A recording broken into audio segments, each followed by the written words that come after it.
By saying that I'm here wearing two caps. It was last night that I was asked to say a few words here to represent our candidate, Asiwaju Bola Ahmed Tinubu. But I had already planned to come here in my own personal capacity. So I'm speaking with two hats here. But let me start with a goodwill message from my candidate and also to launch from him. Then I'll say a few things on my own behalf.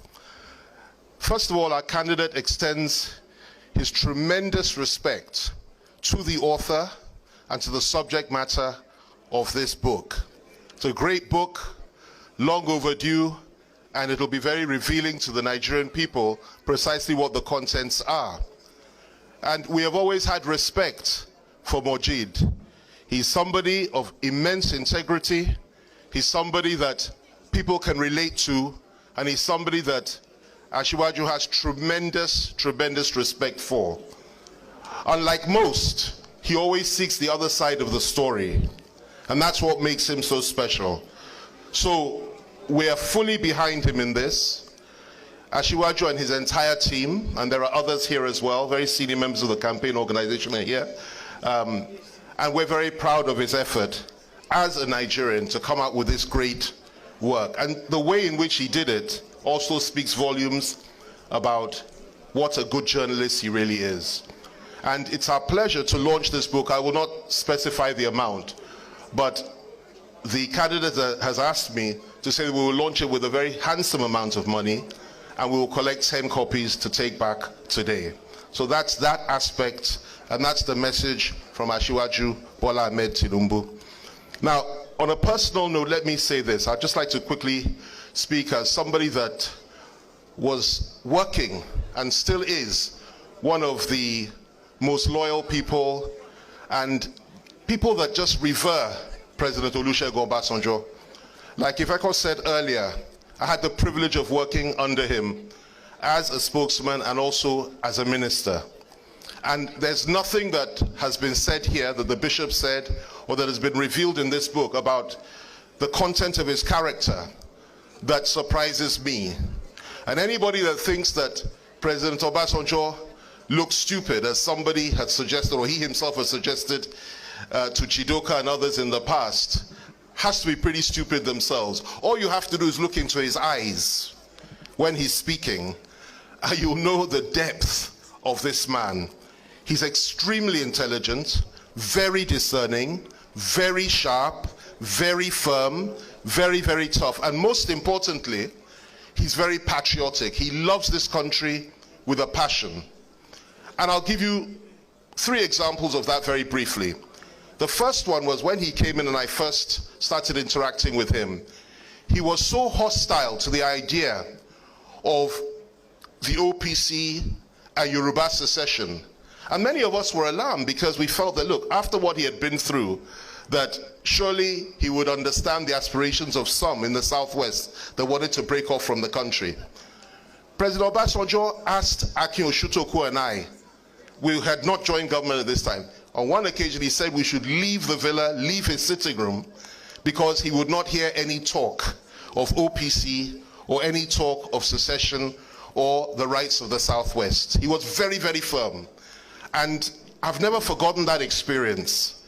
That is the measure of his love for Nigeria, even though he had been through what he went through in the hands of the military administration that had locked him up and framed him up. So that was the first one. The second one was when I was minister, and the German ambassador came to the office. There were some issues, some aviation issues, and we had decided to be very hard on the Germans and the French and some others. So we grounded them. We wouldn't let them fly to Lagos. They were being unfair to us.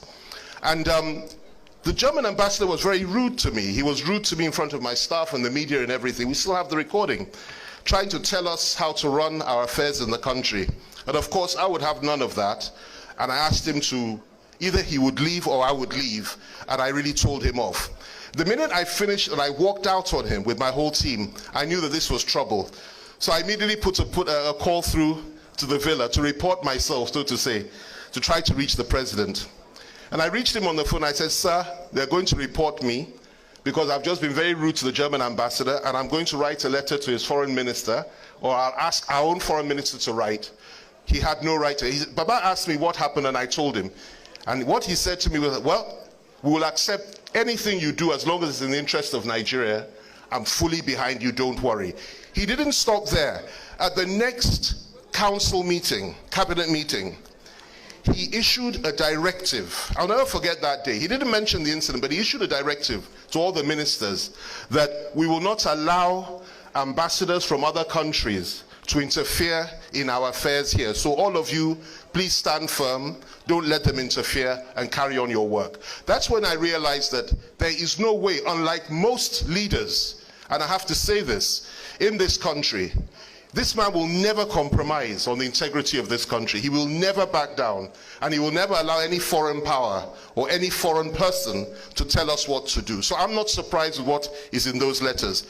One last example, and this is a very interesting one.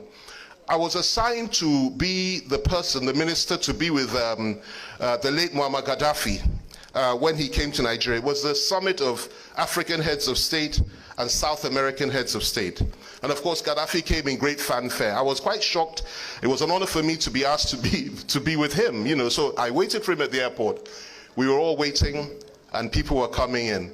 And when he arrived, he came in 2 planes. There were about 200 people on the ground already from Libya, all his security team. It was very intimidating. But when the great leader now came down, we got in the car to leave the airport to go to town. And we were stopped at the gate. And, you know, I was so embarrassed. The security people did not let us go past. We went back. I apologized to him. We went into the hall. And of course, you know, he speaks English, but he hardly spoke it. He didn't speak it on that day. It was a very embarrassing situation. I put calls through to my boss in the villa, General Abdullahi Mohammed. I don't know what's going on. They said, well, you know, he has to, the arms that they're bringing in through the boots of their various cars. They had about 200 cars of their own, which they had floated, that they have to be dropped off at the airport. Otherwise, we won't let them in. So I found myself in a very difficult situation. After a while, they came and said, okay, it's time for us to go. We can now go in with all these bodyguards and everything. We got into the car for the second time. We got to the gate for the second time. They blocked us for the second time. At this point, Gaddafi got out of the car. He walked from where the car was and said he's going to walk all the way into Abuja in the sun. And everybody else, all his bodyguards, the drivers, they all got out. And there we were, and of course I had to go with him. We were walking down the road. And I was thinking to myself, what happens if this man, you know, he was an elderly man, it was the sun was like, what happens if something happens, he drops dead? I mean, we can't walk all the way to Abuja. It was a terrible situation for me. So again, I reached the chief, I said, look, don't worry. I said, we're walking to Abuja, we're right here in the streets. And the man said he's going to walk, that if they won't let the cars in, we'll walk. So the chief of staff said, look, don't worry, that the president is on his way to the airport and he will resolve the issue. That's what saved the day. And I whispered to Gaddafi, I said, look, sir, your brother is coming here to resolve this issue right now. So please let's not walk any further. He said, coming? I said, he's coming right now. He's on his way to come and solve this problem. So he said, okay. That's how he went back into the waiting room. When we got back to the waiting room, within 15 minutes, the president arrived with great fanfare.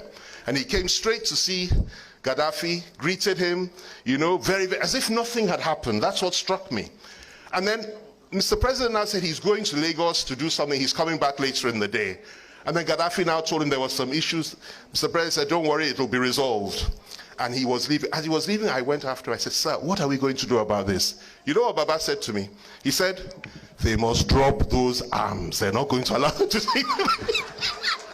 I said, oh my God. So I realized we still had a problem. So I went back. They said, okay, third time, let's try. Do you know they stopped us one more time after that? And until those arms were removed from the boots of those cars, we were not allowed in. It was after the arms were removed, that's when we were allowed to come into town. And that's the measure of the CNC that we had in those days. It was an honor and a privilege to serve under you, sir. And let me tell you, Nigeria still hasn't done justice to what you have done for this country over the years. I dare say it here and now, the best cabinet that we ever had in this country was the cabinet that you formed in 2003 up until 2007. You gave us leadership, you gave us courage, you gave us strength, and you allowed us to disagree with you in cabinet meetings, and that was the greatest lesson of all. So I congratulate you. I congratulate Mojeed for this wonderful book, and may God guide us and lead us all. Thank you very much indeed.